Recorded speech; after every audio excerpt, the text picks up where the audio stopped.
We are now going to be looking at small business corporations, and this is per section 12E, and also interpretation note number 9 is one which I'd recommend that you work through. I will already just say here, guys, interpretation note 9, the rates that they use in there, when they talk about amounts and tax rates and limits and so on, those are all outdated, so you can't look at that, but you need to, and you can and should look at interpretation note 9 for the principles. Right, and some examples, but don't use the amounts, principles only. So what is a small business corporation, and can it maybe help you, one of your clients, who knows? Right, so the first thing I want you to understand is that a small business corporation has benefits over a normal company, and the benefits are that they have a tax sliding scale that they use to calculate their taxes on, instead of a flat rate of 28%.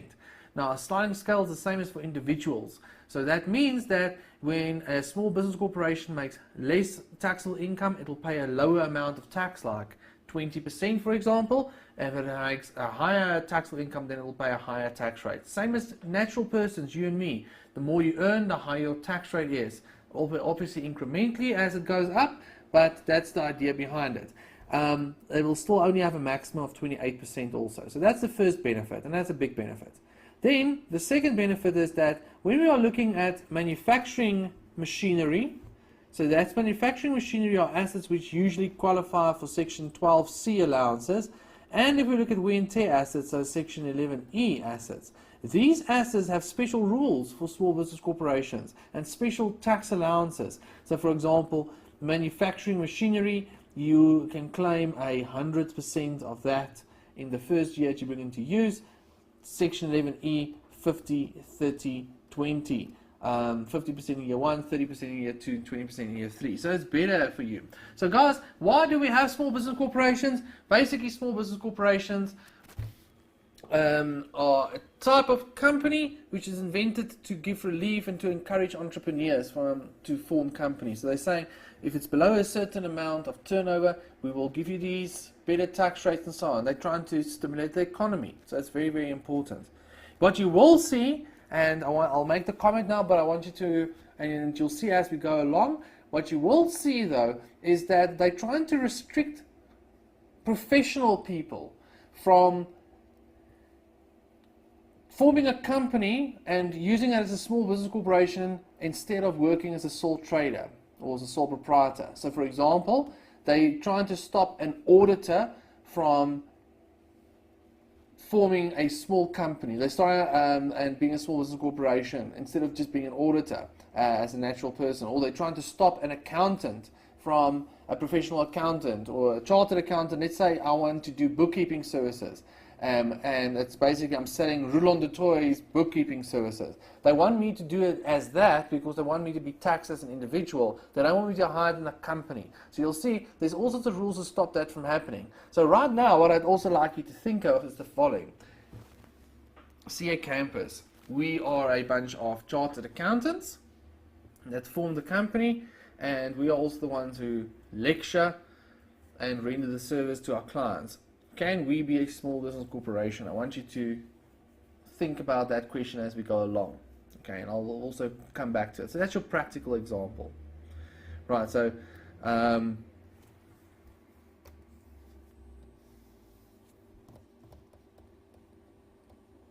here's CA Campus. I'm going to say the following.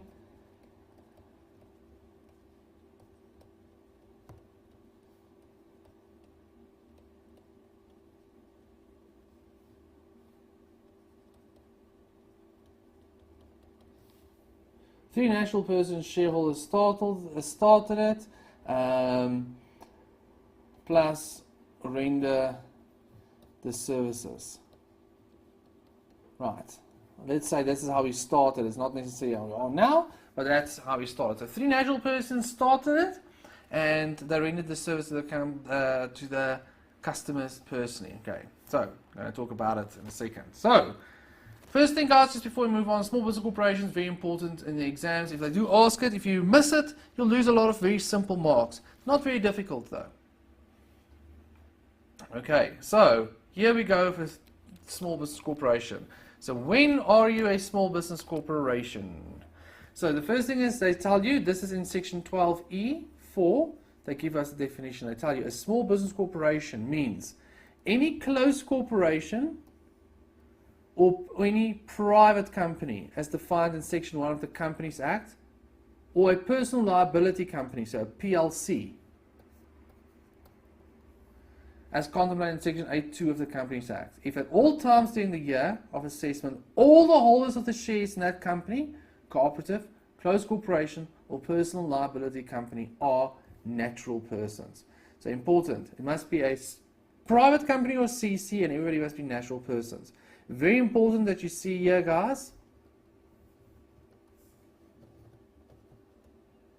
Does not apply to public companies. Right, so what does that mean, guys? Not listed. Sometimes when I say, so make sure you're not catching yourself out here. Sometimes when I say just public companies, they think I mean listed companies. No. Remember, all listed companies are public companies, but not all public companies are listed. Public companies are ones that end in LTD. Doesn't mean you're listed, it just means you're public. Right, PTY Limited is a private company, so it must be a PTY Limited. Right, so that's the first criteria. Everybody must be natural persons, so you can't have companies holding shares in each other, for example. Then here's the first requirement. 1. The gross income for the year of assessment does not exceed an amount equal to 20 million rands. So the company must make less than 20 million rands. Right, provided that where the closed corporation, cooperative, or company during the relevant year of assessment carried on any trade for which purpose of which any asset contemplated in this section is used for a period which is less than 12 months, that amount shall be reduced to an amount which bears to the amount the same ratio as the number of months in determination. Part of month shall be reckoned as a full month during which that company carried on a trade bears to 12 months. So what are they saying? They're saying it's 20 million rands for the year, but if you did it for less than 12, if you traded for less than 12 months in a year, you must apportion it. So, for example, if a company, if it's 20 million rands and a company only traded for 6 months, you multiply it by 6 over 12. So for the 6 months that they did trade. So that you can't say, well, let's say for the first 6 months or the first month, you only traded for 1 month in the tax year, you made 15 million, you're under it. No, because if it's for the year, it will be expected to be more. So that's important for you to understand there. They just tell you here also, if you work for or carried on trade for 3.5 months, then you must say you did it for 4 months out of the 12. That's what they talk about, part of a month here. So that's the first one, guys, 20 million rands. So far, CA Campus, will we be a small business corporation? Yes, we do not make 20 million rands at this point in time. Maybe one day, maybe. Right, then, hold thumbs to me, guys. I'm holding thumbs, and maybe if I win the lotto.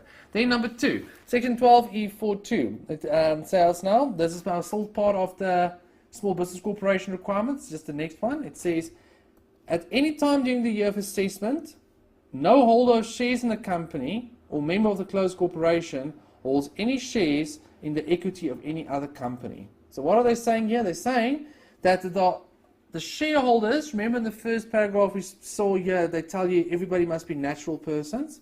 Those natural persons holding the shares in the company or the members of the closed corporation cannot hold shares in any other company. Now, the reason for this is the following. We have this limit here of 20 million rands turnover. So let's say Mr. X, right? He has two companies, or he has a company, APTY Limited. And APTY Limited is a small business corporation, and it has a turnover of 18 million rands. Now Mr. X sees in the next year, this business is really starting to do well, but in the next year, he thinks, so I'm going to say here next year, he thinks that the turnover is going to be 29 million rands. So now he has a problem because that 29 million rands, there's then more than the 20 million rands, so then it can't be a small business corporation. So what Mr. X then does is he creates a second company called BPTY Limited, right? And he keeps the turnover of 18 million rands in APTY Limited, and he moves the difference, so that's that now, what's the extra 11 million rands, he moves that into a different company. And then he says, Company A has turnover of less than 20 million rands, Company B also has, so therefore they're both small business corporations. Now this we can't allow this to happen, because this is manipulating the act of trying to find a loophole. So that's what they say. You can't have any other shares. So if APTY Limited is a small business corporation, the moment Mr. X has shares in BPTY Limited, APTY Limited can't be a small business corporation anymore. Okay, so that is not a way in which this works. However, they do tell you that you can have some shares in companies. And I want you to read the rest of this paragraph to see it. I'm just discussing the most important ones here.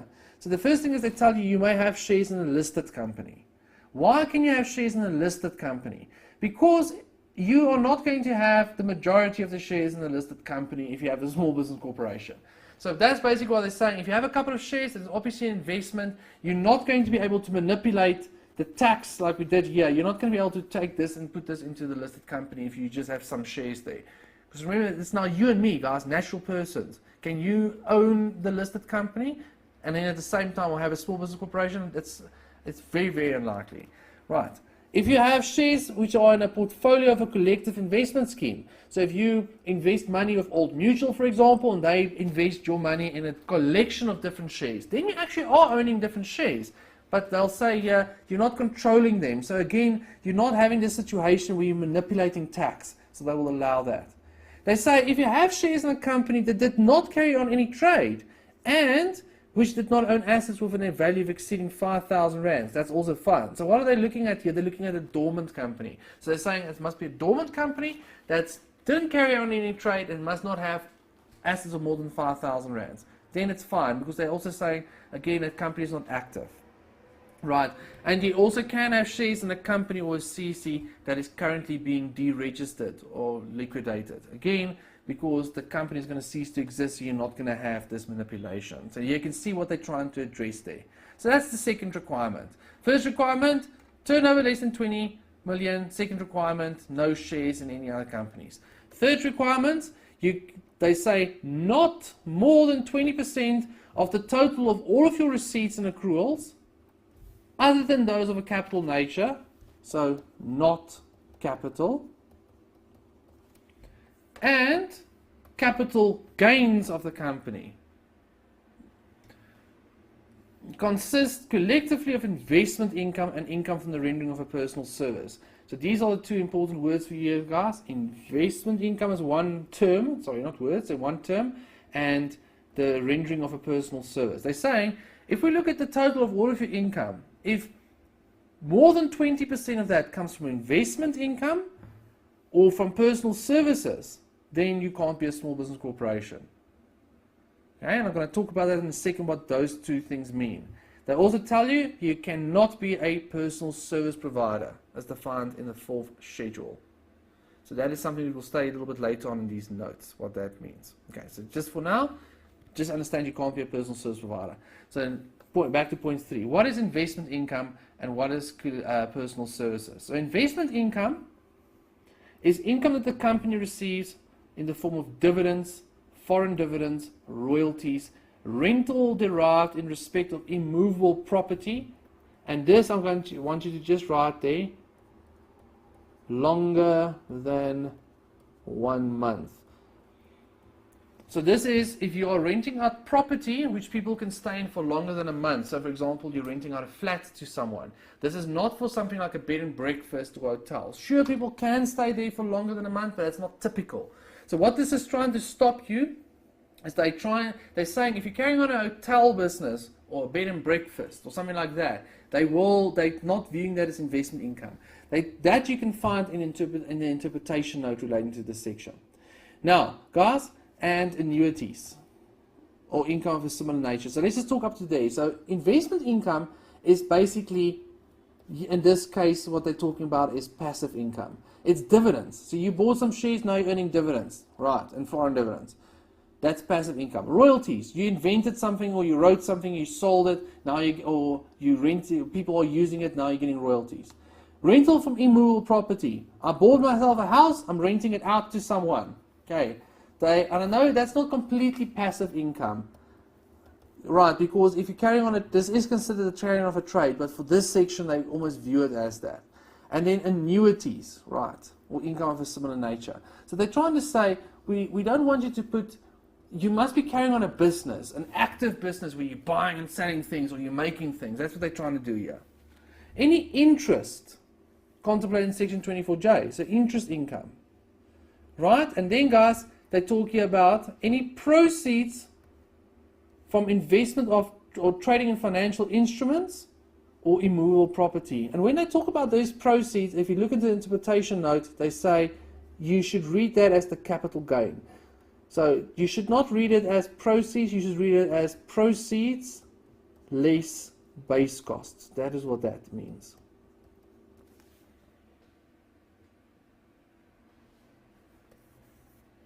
Right, so just be aware of it. So those are investment income. What is personal service income though? So let's quickly, actually, also just before we continue, just go up to here. It tells you that it can't be more than 20% from investment income and from the rendering of personal services collectively. So not 20% investment income and 20% personal service, 20% in total. So what is a personal service? Personal service is if you do the following services as a company. If you do something in the field of accounting, very specific, actuarial sciences, architecture, auctioneering, auditing, broadcasting, consulting, draftsmanship, education, engineering, financial service broking, health, information technology, journalism, law, management, real estate broking, research, sport, surveying, translation, valuation, or veterinary sciences. If that service is performed personally by any person who holds an interest in that company, and that company does not, throughout the year of assessment, employ 3 or more full-time employees. Right? Other than, so not an employee who is a holder of a share in the company, who are on a full-time basis engaged in the business of that company. So, must not be a shareholder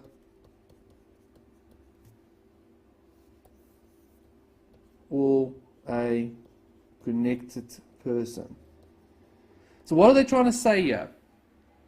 Okay, with personal service.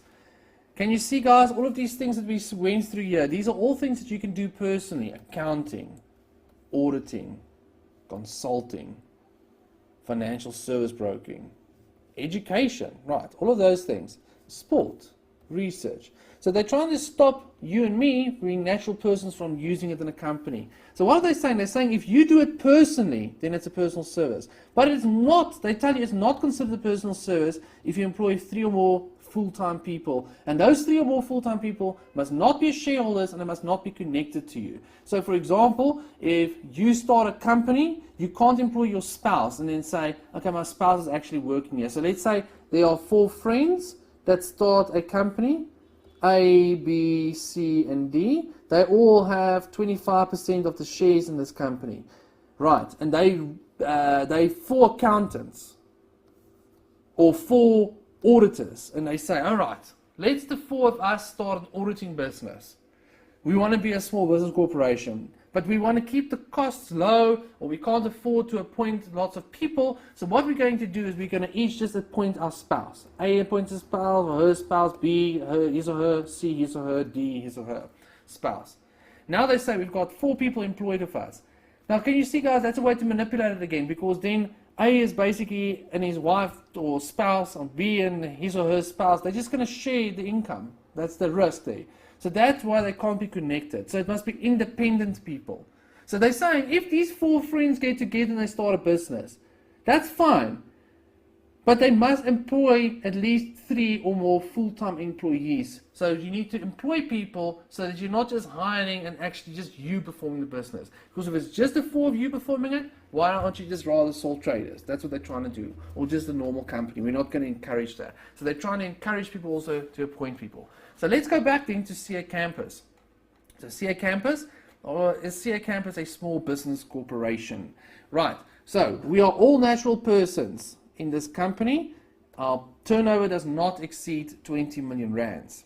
We do not have any shares in any other companies, no shares contemplated in this way at least. We might have some shares in investments and so forth if we are investing at all. Okay. So everything so far so good. Not more than 20% of all of our income or receipts come from personal services or investment income. Now, guys, investment income, we do not receive any investment income as CA Campus. We don't have investments in immovable property, in shares, and all sorts of things like that. So nothing. Yay, we're good there. What about personal services? All right, so everybody should already see from what we saw there that education is a personal service. Okay, so that's already a problem for us a little bit.